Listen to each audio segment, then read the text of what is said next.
I feel like it's worked very well into our favor just because we got fresh bodies, and when you have fresh bodies, you don't really see teams rotate offensive linemen.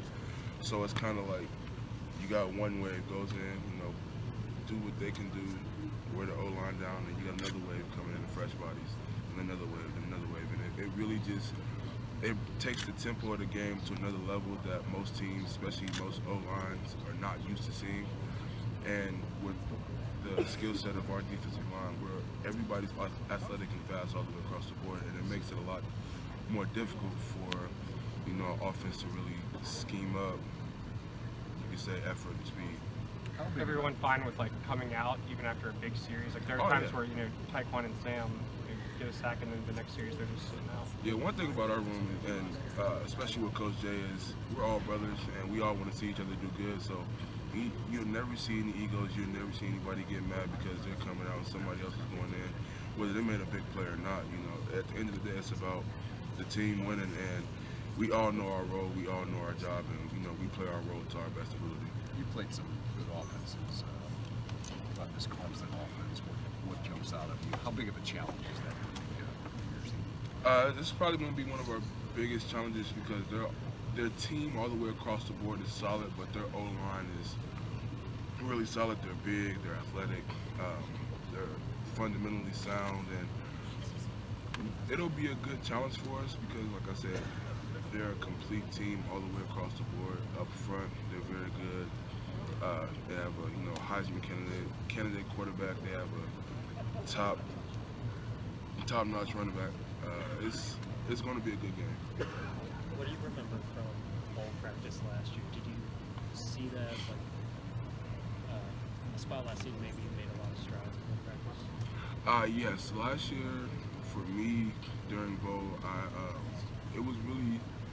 it's a good time to really kind of come out and kind of set yourself up going into the next season, just because there is so much downtime, and they allow the young guys to get a lot of work, and at that point in time, that's when I really bought into the fact that okay, this is my role. I'm gonna play my role, and I'm gonna try to harness and take my skill set to the next level, and I did so.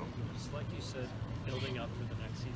Say you guys were in the playoff last year, you necessarily wouldn't be as focused on that, right? Because you're focused on, we win, we could be in the championship game. Granted, you had the same amount of time, but is that a benefit to maybe, when you were in your position, not being in the playoffs, you could build for next year, and now you're here, maybe you feel more prepared because of that? I wouldn't say it would play a huge difference, just for the simple fact that around here we focus on perfecting our craft, whether it's preparing for bowl or whether it's we have a lot of downtime and you come in and get extra work. Regardless, you're going to perfect what you do if you want to be a great football player. So if you're on scout team, you take what you learn from your coach down the scout team to perfect your craft. If you're going with the ones, you take what you learn from your coach to perfect your craft with the ones. At the end of the day, whether it's bowl season, regular season, or postseason, you work on what you do best. You try to perfect what you do best. Has there been a time this year when you've gone out there and maybe some offensive linemen made a comment like, you don't look like the other guys? Oh yeah. What do you hear? Just he a little too short, or you might want to go back to the sidelines, little dude. Okay. I just smile at him. I got you. Let's see how this goes. You get that a lot? Yeah, I'm not the type of person. I don't do much talking. I just go out and just play my game. Along those same lines, you ever see anything on social media? Anything mean? Oh yeah. Not so much mean, more of just jokes. Like what? What's the funniest thing you've seen? Like I seen a meme the other day. Like Curry Street said something about he's the little guy on the field.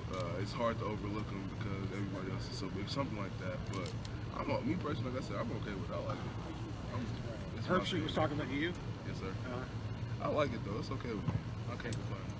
Where were you 2 years ago when you were in high school, obviously, watching the Alabama game, the Oregon game? What were your memories of watching those games as a fan?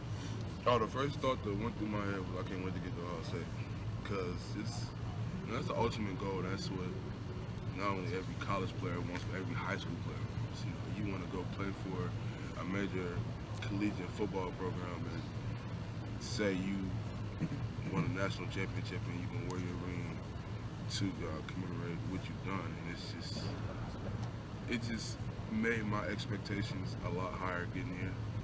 So that's probably about it. Did you watch those games with friends, family? Some friends from high school. Do you remember thinking the Buckeyes were going to win, or did you have much of an opinion there? I didn't have much of an opinion, to be honest with you. Just for the simple fact that I didn't watch them much during the regular season just because I was focused more on my season. And then West Virginia came along, so I'm like, okay, that's what I'm going to be doing. I'm going to watch them a little bit more. So I didn't really watch them too much throughout the season, so I couldn't really say what they were, capable of doing. But at the end of the day, I'm a Buckeye, so I was rooting for them anyway. I had an Ohio State shirt on and everything. So. To kind of talk about that time, you were being recruited by West Virginia. You were a West Virginia commit at one point. Who would you say had the biggest influence on you as an Ohio State assistant coach in your recruitment overall? Larry Johnson. Why is that? Hands down. One thing about Coach Johnson that really made me gravitate towards him was just the simple fact that he's a real guy. When we first met, we didn't talk football at all. We talked about me, talked about him. Actually, we didn't talk football at all my whole recruiting process. And the one thing that really got me was he was consistent. He stayed true to who he was. He's a God-fearing man. He doesn't cusses. He doesn't drink. And you don't really find, especially college coaches, you don't really find too many college coaches who will not cuss you out. So the fact that he is true to who he is and he sticks to his morals, and he's the type of coach that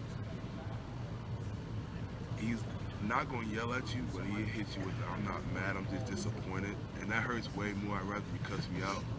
And if he gets mad at you, the rest of the room gets mad at you. So it's one of those.